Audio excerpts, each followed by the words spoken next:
an investigative deep dive into the hidden ingredients, industrial processes, and unsettling truths lurking between those sesame seed buns.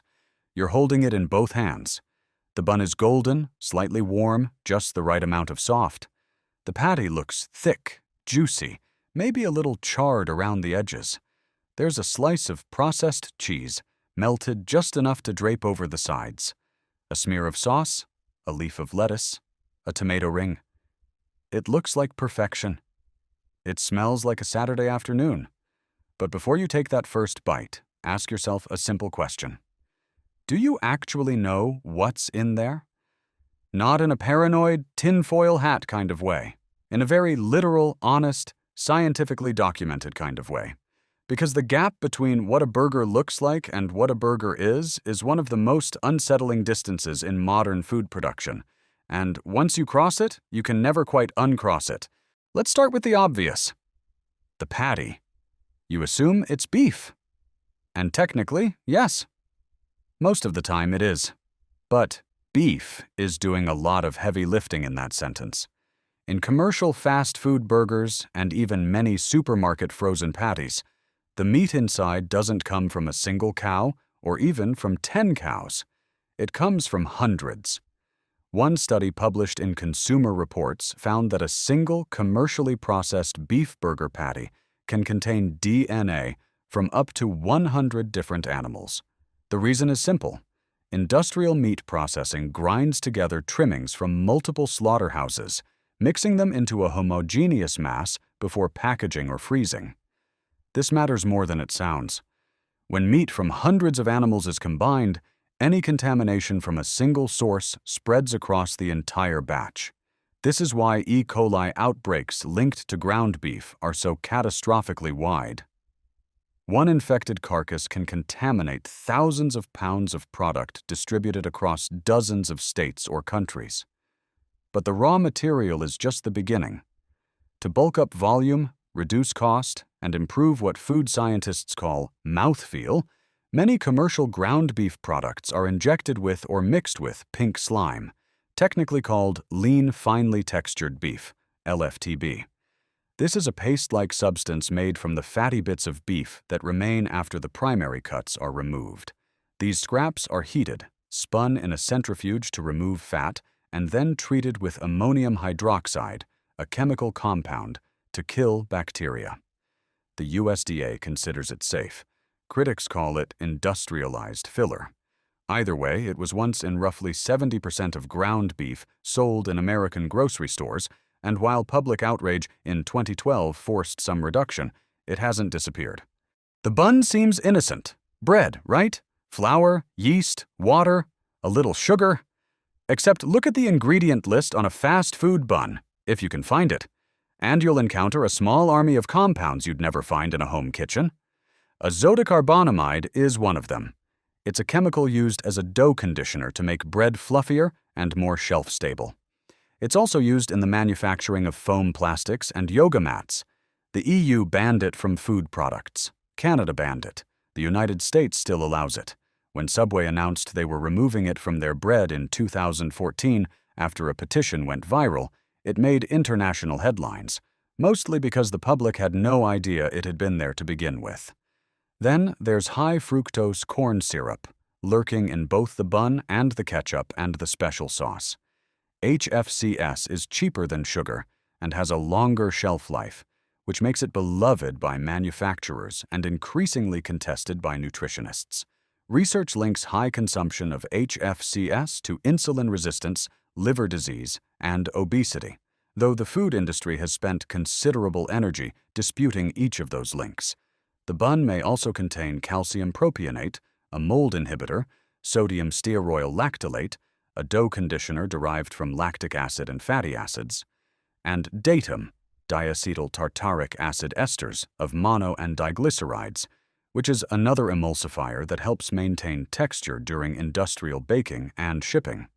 None of these are acutely toxic, but none of them are food either, not in any traditional sense of the word. The orange square sitting on your patty is almost certainly not cheese in any meaningful culinary sense. It is, legally, required to be called a processed cheese product, or pasteurized prepared cheese product, a distinction the FDA mandates precisely because it doesn't qualify as actual cheese. Real cheese is made from milk, starter cultures, enzymes, and salt. Processed cheese slices are made from a blend of natural cheeses, often lower-grade leftovers from other production, whey protein concentrate, sodium phosphate, an emulsifier that gives it that melting quality, artificial color, annatto or beta-carotene, sorbic acid, a preservative, and various other stabilizers. The result is a product engineered to be infinitely stackable, perfectly shelf-stable, and designed to melt on cue under a heat lamp, properties real cheese cannot reliably deliver in an industrial setting. Sodium phosphate, notably, is also used as a laxative in certain medical preparations. In small food quantities, it's not harmful, but it is a reminder of how far the processed food industry stretches the definition of ingredient. Special sauces, ketchup, mustard, mayonnaise. These condiments are where the sugar and sodium really begin to pile up. A single tablespoon of standard commercial ketchup contains about 1 teaspoon of sugar. Most burgers don't stop at a tablespoon. The mayonnaise and special sauce variants often contain soybean oil as their primary fat, a highly processed industrial seed oil. Unlike olive oil or butter, soybean oil is extracted using hexane, a solvent derived from petroleum. The hexane is supposedly evaporated off before the oil is packaged, and residue levels are considered safe by regulators. Still, the process raises questions about what natural actually means on a food label. Many sauces also contain natural flavors, a term that sounds reassuring but is almost entirely meaningless to a consumer. Under FDA regulations, natural flavor can refer to any flavor substance derived from a natural source, including animals, plants, seafood, dairy, or fermentation products. A burger labeled as suitable for vegetarians could technically contain a natural flavor derived from beef fat or chicken, as long as that flavor doesn't constitute the primary component of the product. This loophole is legal. It is also, by most people's standards, deeply misleading. Before the beef becomes a patty, it was an animal, and in American industrial cattle farming, that animal almost certainly received both synthetic hormones, to accelerate growth, and antibiotics, to prevent disease in crowded feedlot conditions. The FDA approves 6 hormones for use in U.S. beef production: estradiol, progesterone, testosterone, zeranol, melengestrol acetate, and trenbolone acetate. The EU banned American beef containing these hormones in 1989, a ban that led to a prolonged trade dispute. European regulators concluded that the scientific evidence on long-term hormonal effects was insufficient to declare the practice safe for consumers, particularly children. American regulators disagreed. The beef kept flowing domestically. The antibiotic issue is arguably more alarming. Roughly 80% of antibiotics sold in the United States go to livestock, not humans, and most of it is administered not to treat sick animals, but to promote faster growth and prevent illness in overcrowded conditions.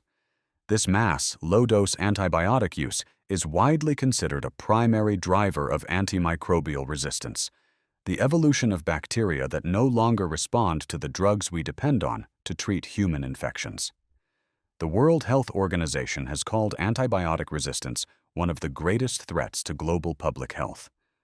The burgers on the menu are not an unconnected variable in that threat. A single fast food double cheeseburger can contain over 1,000 milligrams of sodium, nearly half the recommended daily limit in a single item, 40 to 50 grams of fat, including significant saturated and trans fat, upward of 700 to 900 calories, again before the fries and the soda. Dozens of distinct chemical additives, preservatives, colorings, and emulsifiers. None of this is secret. It's all in the nutrition disclosures, buried in fine print or available on request. But there's a studied distance between technically disclosed and meaningfully known. Food companies are not required to list every processing agent, every solvent used in extraction, every substance added during slaughter or packaging that doesn't remain in the final product in significant quantities. The label shows you the tip. The industry keeps the iceberg. Here's the part that makes the food science genuinely sinister. None of this is accidental. The modern fast food burger is the result of decades of research into what food scientists call the bliss point, the precise combination of fat, sugar, salt, and texture that triggers maximum dopamine release and overrides the brain's normal satiety signals.